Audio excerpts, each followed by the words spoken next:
Hello everyone, welcome to Sharmit. In this session, we are going to talk about another very important property related to margin, that is margin block. So we will discuss what is margin block property, why do we use it, what is margin block start, margin block end property, that is also a correlated property related to margin block. So by the end of this session, we will be able to answer all these questions. But before we proceed further, I would like to recommend you to please go and check out the previously released sessions first, because they all are in proper sequence and sync. So if you follow them sequentially, then it would be much more easier for you to understand the ongoing topic. Because for time being, we are just mainly focusing on how to use margin block property. Clear? Now, if I show you the code is very simple and straightforward. We have just noted down the title in the head section, and there is one heading showing CSS Cascading Style Sheets by Sharmit. So if I show you the output of this code, it is coming like this: CSS Cascading Style Sheets by Sharmit. Now, what we will do, we will simply put another heading here, which will show the topic name. So today's topic name is margin block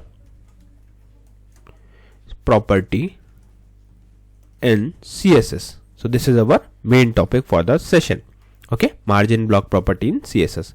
Now after this, to implement this thing or to demonstrate this thing, we need 3 div. Why I'm talking about 3 divs? Because with 3 divs I can easily show you the impact of margin block property. So let's go and create the 3 divs. So here what I'll do now, I'll simply put here div. Here we will write id equal box1, because this is my first div. Similarly, we will write here div id equal box2. Then we will add here div, and in this we will put id equals to box3. Okay, so we have created 3 divs with 3 different IDs.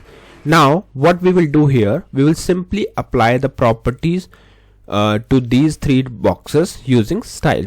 Now for styling, we have 3 options. Either we can go with inline CSS, or we can go with internal CSS or external CSS. But for this example, I'm going to use the internal CSS, as throughout the series we are using internal CSS. The only advantage of internal CSS is that with the help of internal CSS, we can show both things, CSS as well as HTML code in a single place. That's why we are using it. Okay, so let's go here and write the style element. So I'll simply write here style. In style, we will use some curly, we will access these divs.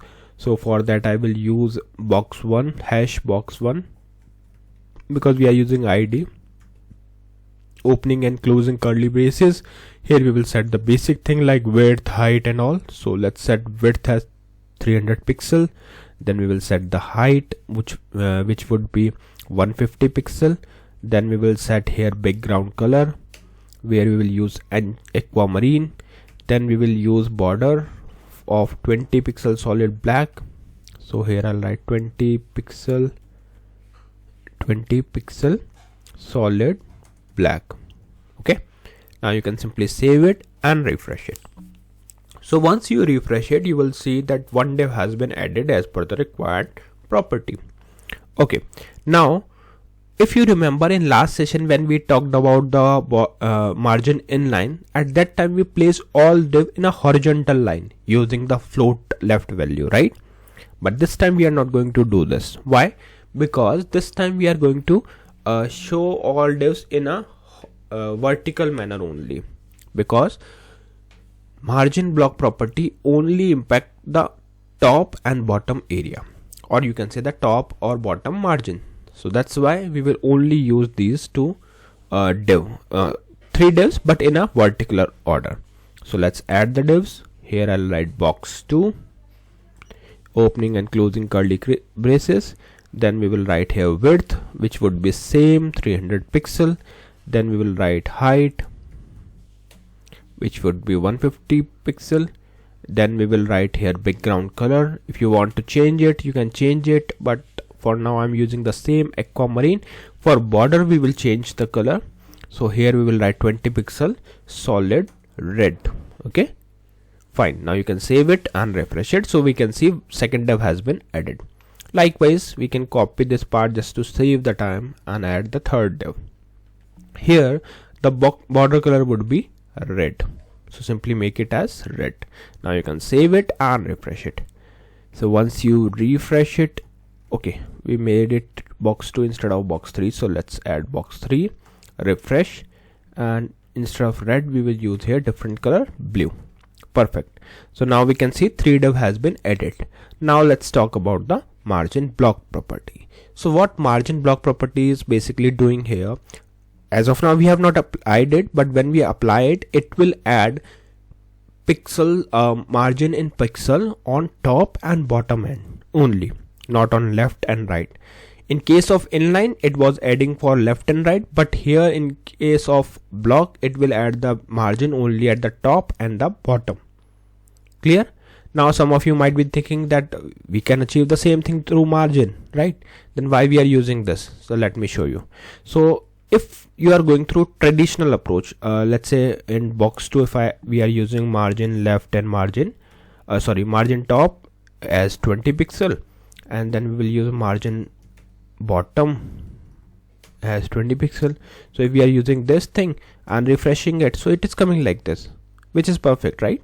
Then why do we need this thing that is called margin block? So suppose in the same div, if we have some text also, for example, I have text, this is my simple text. Okay, now if you save it and refresh it, you will see that this div is populated with some text. Due to some reason, or maybe because of some project requirement, we want to change the writing mode here for the divs too. So what we can do here, we can simply write here writing mode vertical LR. Now you can save it and refresh it.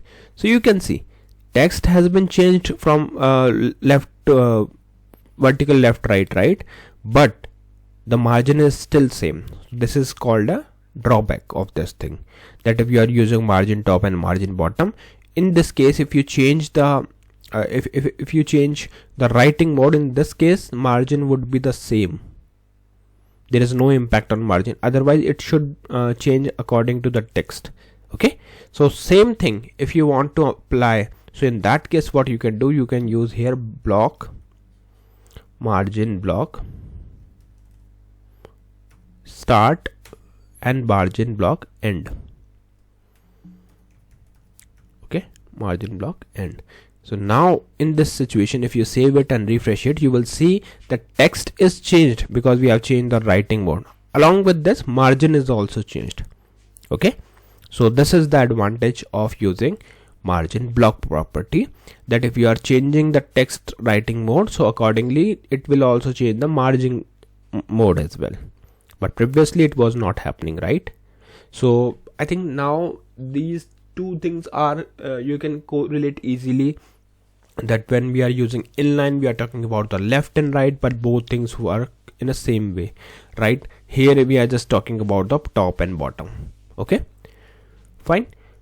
Now I'll show you another important thing for this margin block, that instead of writing again and again start and end means repeating line, what we can do, we can simply use here shorthand property, that is margin block.